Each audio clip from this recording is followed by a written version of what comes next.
이청준의 소리의 빛 봅시다. 소리의 빛은 칠판의 개관 정리 먼저 보실게요. 단편 소설, 그 다음에 연작 소설 좀 간단하게 메모해 두세요. 그리고 하나 더 써놓을게. 예술가 소설로 보기도 해요. 예술가 소설. 우리가 일반적으로 살아가는 그런 보편적인 인간들의 모습과 예술가들의 삶은 좀 약간 다르죠. 보통 흔히 광기 어린 삶을 산다 이런 얘기를 하는데 약간 예술가들 보면은 약간 살짝 미쳤나? 그런 생각이 들 때가 있지 가끔. 이상하게 살아가는 그런 모습들도 있는데 그런 거를 다루는 소설이고, 자, 전통적이고 예술적이다. 1960년대 남도지방을 배경으로 합니다. 그리고 전지적 작가 시점으로 되어 있고 한의 예술적 승화를 주제로 합니다. 그러니까 민족의 보편적 정서인 한의 정서, 자, 그것을 예술적인 경지로 끌어낸 것, 이것을 주제로 하는 거지. 자, 역순행적 구성이 들어가 있어요. 시간이 왔다 갔다 하고요. 그래서 세 편의 작품이 유기적으로 연결돼서 연작 소설이라고 이제 보시면 될 수 있어요. 소리의 빛도 있고 선악동 나그네도 있고 이렇게 연작으로 되어 있습니다. 자, 그러면 전체 율월에 한번 볼까요? 늦가을 저녁에 궁벽한 천신의 주막에서 한 사내가 찾아와서 주막집에 눈먼 여인에게 소리를 청합니다. 자, 이 눈먼 여인이 바로 그 자신의 이제 누이가 되죠. 누이인데 일부러 모르는 척하고 이렇게 청하는 겁니다. 자, 그런데 이 눈을 왜 멀게 됐냐? 이게 아버지가, 이 딸의 아버지가 의도적으로 눈을 멀게 한 거야. 의도적으로 눈을 멀게 했습니다. 자, 사내는 판소리를 제대로 해달라고 청하면서 소리에 얽힌 자신의 내력을 털어놓는다. 어린 시절에 떠돌이 소리꾼이 찾아와서 사내의 홀어머니와 살게 되고요. 그리고 어머니가 딸을 낳고 세상을 떠나서 사내는 소리꾼에 대한 증오를 품게 됩니다. 이후 사내는 소리꾼과 여기저기 떠돌아다니면서 도망을 치지만 세월이 흘러도 소리를 버리고는 살 수가 없어 소리를 찾아 헤매고 있다는 이야기를 하면서 과거를 회상하는 거죠. 사내와 여인은 밤새도록 소리를 나누면서 온누이임을 서로 확인하고 알게 됩니다. 하지만 서로 내색하지 않죠. 이것도 일반인의 삶으로는 좀 이해하기 힘든 부분이지. 이튿날 사내는 주막을 떠나고 여인도 10년 넘게 머물던 주막을 떠날 결심을 천씨에게 말을 하게 됩니다. 마지막에 여인이 떠나는 이유는 뭘까? 사실 숨기고 살았잖아. 자기도 이런 그런 어떤 예술적 경지에 해당하는 그런 걸 숨기고 살았는데 그걸 억누르고 살았는데 한번 표출해 봤잖아. 어저께. 그랬더니 아, 역시 나는 이렇게 숨어 살 수는 없어. 나의 예술적 경지를 이렇게 펼치면서 살아야 되는 거죠. 자, 이제 본문 한번 읽을 건데요. 두 문장씩 읽어볼게요. 한나 읽고 유빈 읽고 읽어보겠습니다. 절정 부분부터 시작합니다. 절정이에요. 여기서부터. 자, 시작. 사내는 이야기를 끝내고 아버지 마치 아직도 그들은 태양빛을 머리 위에 견디고 있는 듯이 얼굴에 심히 고통스럽게 끄끄리고 있었다. 하지만 여자의 얼굴에는 사내의 이야기가 다 끝날 때까지도 시킨 마음이 흔들리는 듯한 표정이 나타나지 않았다. 네, 우선은 사내랑 여자를 대조대비되고 있어. 사내는 얼굴을 심히 고통스럽게 찡그리고 있어. 그러니까 어린 시절을 회상하는 거지. 그러면서 과거 기억이 나고 하니까는 좀 별로 좋았던 기억이나 행복한 기억이 아니기 때문에 뭐 이렇게 좀 찡그리는 모습이 있는데, 여자는 감정을 좀 절제하는 쪽이야. 감정의 절제. 자, 여름날 햇볕에 지쳐간 가로수처럼 무겁고 존박한 모습으로 시종일관 물건술에 호흡만 지키고 앉아있을 뿐이었다. 그것은 차라리 그녀가 걷던 술천마루 끝 별밭 속으로 나와 앉아 보이지 않는 눈길 속에 끊임없이 무언가를 기다리고 있는 듯하던 그 모습 그대로였다. 전지적 작가 시점으로 되어 있다는 걸 알 수 있죠? 인물의 심리 이런 것들을 세밀하게 서술해주고 있다는 게 특징적입니다. 전지적 작가 시점. 사내의 이야기가 끝날 때쯤에서는 오히려 그녀도 보이지 않는 눈길 속을 맴돌고 있던 어렵듯한 물건을 빛나서 말끔히 생각이 다시 떴었다. 저더러 신의 이제 제 소리나 감정이 들리겠어요. 네, 그래서 소리를 하게 됩니다. 자, 여자가 여자가 입고 뭔가 사내를 달래듯한 목소리로 벽에 고쳐 앉았다. 그러고는 지금까지 그녀 앞에 앉고 있던 복통과 장단 막대를 말없이 사내 앞으로 밀어놓았다. 자, 밀어넣었다. 이거는 뭐냐면 동생임을 알아차린 장면으로 볼 수도 있지.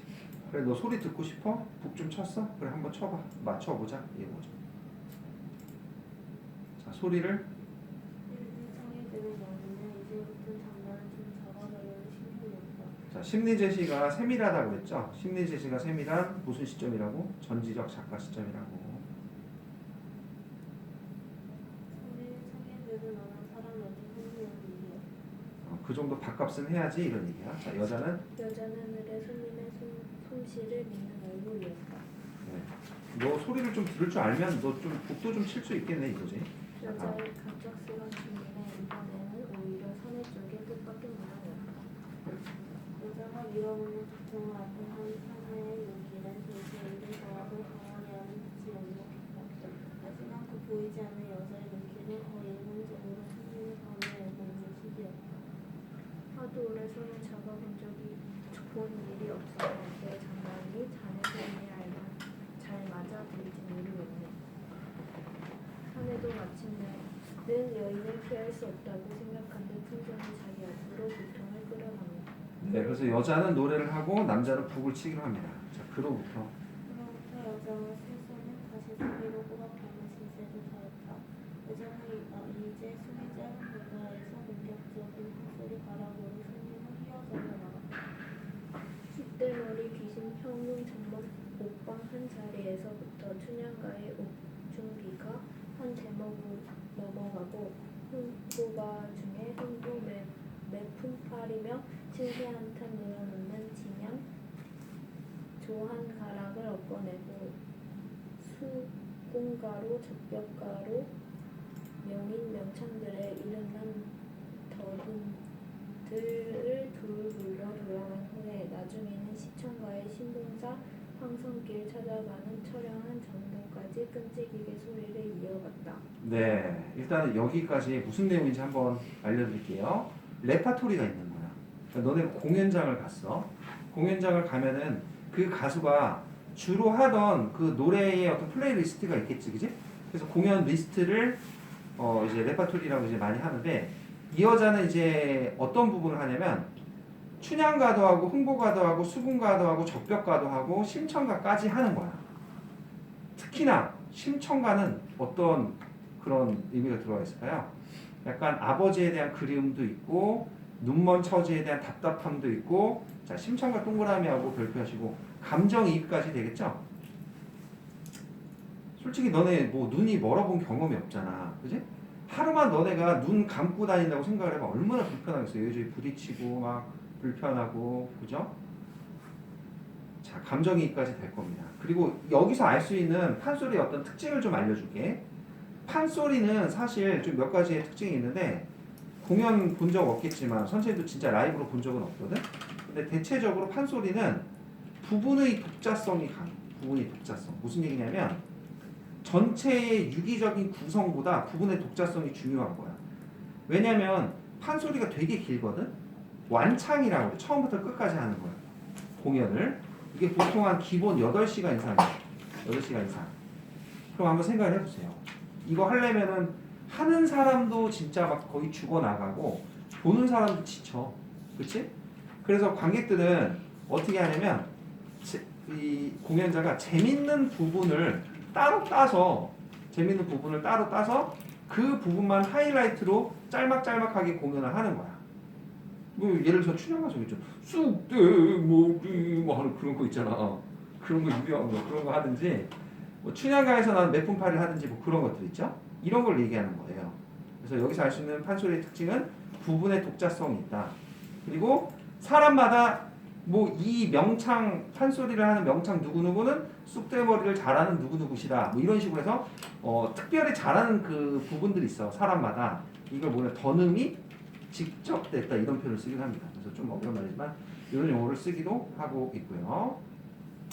판소리는 그래서 전체적으로 봤을 때 완창하는 경우보다는 이렇게 부분의 독자성을 살리는 경우가 많다라는 걸 알아두시면 되겠어요. 자, 그래서 열심히 노래를 했습니다. 자, 지칠 줄 미칠 줄 모르는 소리였다. 내공이 아주 크다라는 걸 알 수가 있죠. 숨은 고수였던 겁니다. 그런데 저는 남성을 몰랐을 때 정중스러운 모습뿐 아니라 내용은 특유의 말도 개물주품도 함께 준비하고 있어서 때로는 가위처럼 우아하고 도저히 기계에게 솟아오른다 하며 때로는 낙가처럼 한스럽고 가을 사슴벌처럼 선택선택한 기분과 넘쳐났다. 네, 그래서 여기 보면 비유적 표현 들어있지. 뭐뭐처럼이니까 직유법도 들어가 있고, 그 다음에 뭐 대구법도 들어가 있고, 이런 표현들이 들어가 있습니다. 여성의 소리를 비유적으로 표현한 거예요.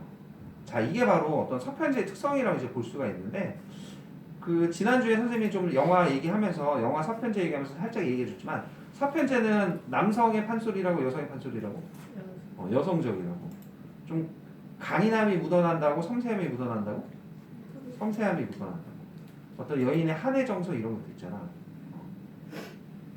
나는 그런 게 좋더라. 그 발라드는 선생님이 이제 좋아하는 가수는 이제 MC 더 맥스, 이수 뭐 이런 가수도 좋아하고 여자 중에서는 뭐 송하애나 뭐 이런 애들 있잖아.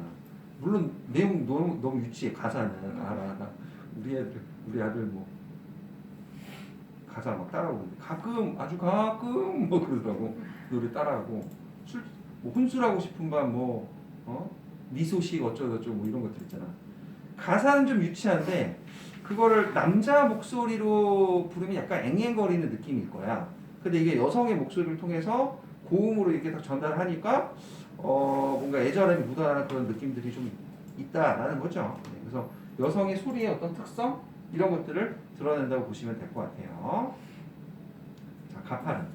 그리고 계면조풍이 이제 뭐냐면 이게 소리의 특성을 이제 쭉 설명을 한 건데 노래가 너네 장조 단조 있는 거 알지? 이게 그 판소리에서도 보면은 우리나라 전통 그 국악도 보면 형조가 있고 계면조가 있어. 장조, 단조, 메이저, 마이너 뭐 이런 얘기 하잖아. 그런 얘기들을 하는 거야. 야, 그나저나 갑자기 궁금한데 선생님 때는 선생님 그래도 좀 피아노 좀 쳤거든. 남자긴 하지만 그 선생님 때는 막 피아노 학원들 다니고 그러는데 요새는 어때? 너네 피아노 좀 배웠어? 배웠어? 얼마나? 5년? 오, 잘 치겠네. 유빈 좀 배웠어? 중3 때까지 쳤어요. 오, 그렇구나. 많이 하는구나. 피아노하고 또 다른 거 할 줄 아는 거 있어? 바이올린이나 플룻 좀 했고. 그렇구나. 그러네요. 그래서 어쨌든 음악 시간에 이제 들어본 용어들이라고 이제 보시면 될 것 같아요. 계면조는 이게 아마 선생님이 알기로는 단조, 마이너 느낌 그런 느낌 있잖아. 그런 걸 얘기하는 거예요. 자, 놀라운 것은 놀란 것은 지지 못하는 목소리뿐만 아니라 스손의 장단, 가슴, 실제 예사가 아니라는 것이었다.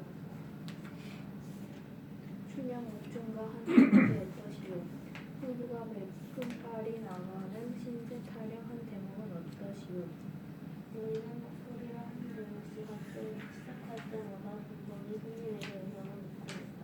자, 그럴 때마다 손님도 그거 좋겠네. 너 지금 피하다를 보내는 여자가 콧소리를 시작하자마자 곧바로 전당 바닥에 박아나가고 있다. 자, 그러니까 무슨 얘기냐면요. 서로 호흡이 잘 맞는 거지.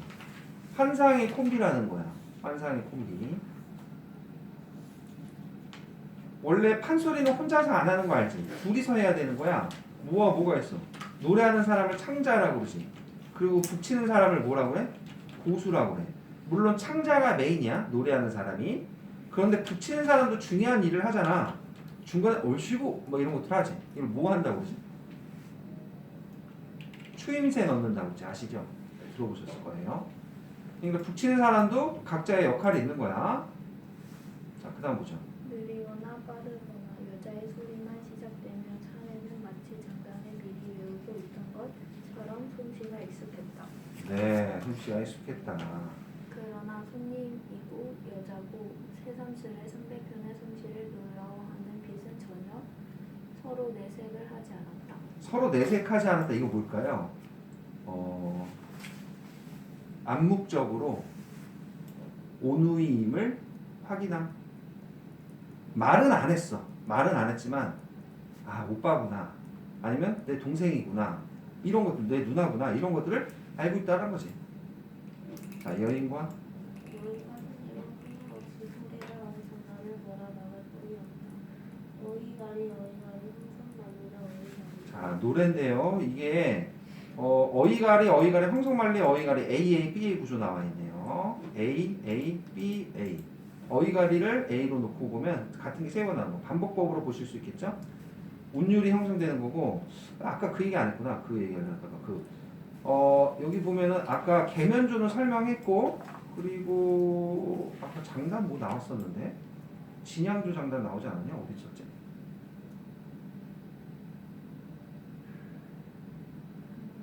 그 위에 보면은 앞장에 여기 넣으면 그거 나오네. 흥보의 매품팔이면 신세 한타 늘어놓는 진양조 한가라 그 앞장에 12째 줄에 보여?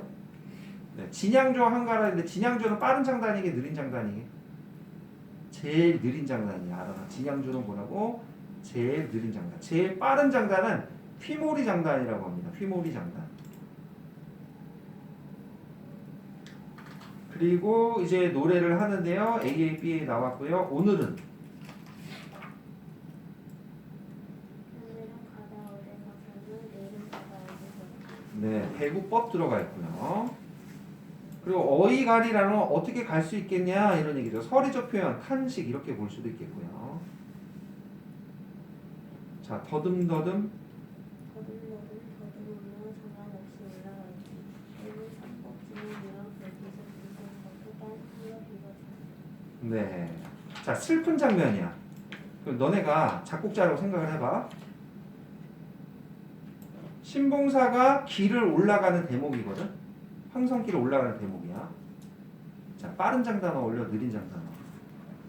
느린 장단이 어울려. 여기서 이런 진양조 장단이 어울리는 거야. 그러니까 진양조 장단은 어떤 애절함, 비통함 이런 것들이 들어갈 때 적절해. 자, 여자는 소리를 불렀다가 깎았다가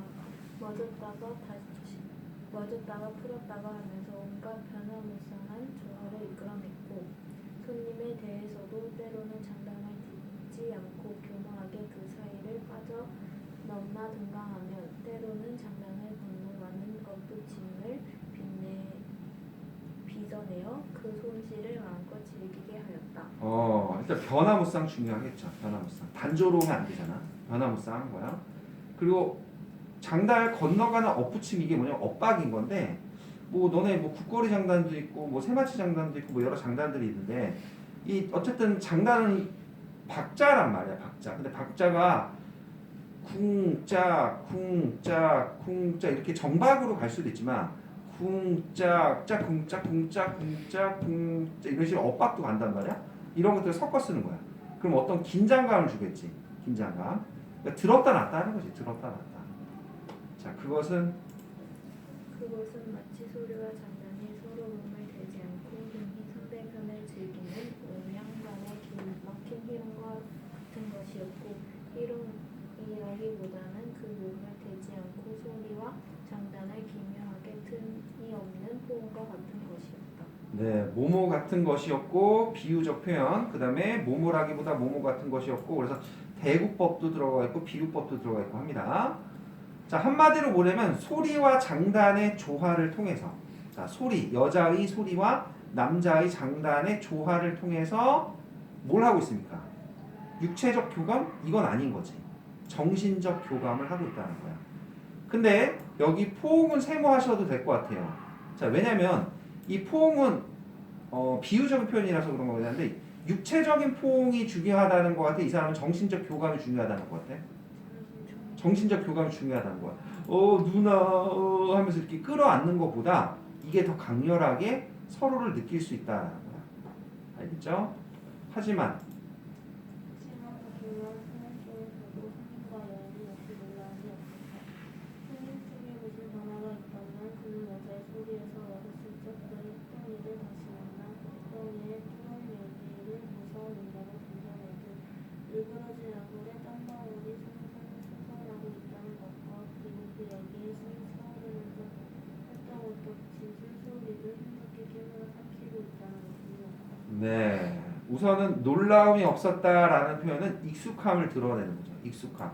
서로에게 익숙한 거예요. 그리고 햇덩이를 다시 만났다. 자, 이 햇덩이는 바로 뭐냐면 예술적 욕망을 의미합니다. 예술적 욕망. 예술적 욕망과 한 이런 겁니다. 한으로 볼 수도 있을 것 같아. 사실 이게 가슴에 쌓아두잖아. 그러면은 이거는 되게 답답하고 막 그런 거야. 그래서 서양에서도 이 한의 정서를 이해할 수는 없지만 서양에서는 이런 용어를 쓰기도 해. 카타르시스로. 카타르시스. 이 카타르시스가 뭐냐면 이 가슴 속에 쌓아뒀던 뭔가 이렇게 풀어낼 때 느끼는 어떤 통쾌함, 강렬함 이런 것들을 갖다 이제 카타르시스라고 해요. 알겠죠? 선생님이 그제 넷플릭스로 막 그 뭐야 낙원의 방 이런 영화를 봤거든. 이게 선생님 극장을 못 가니까 집에서 이렇게 보는데 거기 너네 18세 볼 수 있나? 네. 이제 볼 수 있나? 민증 나왔냐 너네? 네. 어쨌든 뭐 볼 수 있는지 모르겠는데 아마 이제 뭐 그래도 다 보니까 근데 이제 이 한국형 느와르야. 그래서 막 칼로 찔러 죽이고 막 그런 내용인데 총도 나와.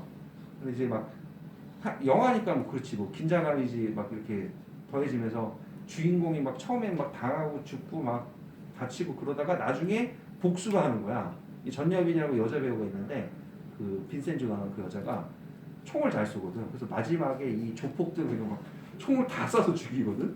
근데 선생님이 뭐 그런 폭력성이 있다는 건 아니지만 뭔가 이게 가슴이 시원한 통쾌함이 있잖아. 마지막 복수니까 그런 느낌이 좀 있다는 거죠. 그래서 이 사람도 지금 가슴속에 이런 욕망과 한의 정서를 다 끌어내는 거지. 자 이제 마지막입니다. 그리고 여자는 마치 스님의 그 햇덩이가 그의 힘을 위해서 더욱 뜨겁고 고통스럽게 불타오르기를 열망하듯 긴긴 밤 목소리에 여느 때보다도 지침이 없다는 것뿐이었다. 네, 서로 소리를 통해서 한을 표출한다라고 볼 수 있습니다. 소리를 통해서 한을 표출해내. 자, 그러면 이게 어떤 내용으로 이제 물어볼 수 있냐면 영화 서편제가 있었고 그리고 소설 소리의 빛이 있습니다. 공통점은요. 7번 보시면 예술과 한의 정서를 다룬다. 인생의 관계에 대해서 묻고 있다. 그리고 소리의 빛 같은 경우에는 언어를 통해서 행동 심리를 전달을 하지. 하지만 영화에서는 어떨까? 대사, 연기, 장면 구성, 음악, 소품 등을 통해서 중요한 게 시청각적이지. 시청각적. 그러니까 소설은 언어적이고 영화는 시청각적이야. 그리고 소리의 빛 같은 경우는 유봉이에 대한 동호의 한이 비중 있게 다루어지는 거지. 선생님이 이제 요거 출연했었거든요. 선생님이 동호거든. 자, 그래서 남성이 약간 중심인데 서편제 같은 경우에는 예술로 해서 인생을 희생당했어. 눈을 멀게 했던 그거. 그게 좀 더 부각된다는 거지. 이 매체의 변화에 대한 차이 이런 것도 있어요. 그러니까 원작을 영어로 각색하면서 좀 달라지는 게 좀 있다라고 보시면 되겠습니다. 자, 그래서 영화 첫 편제의 바탕이 됐던 소설 소리의 빛을 같이 보셨어요.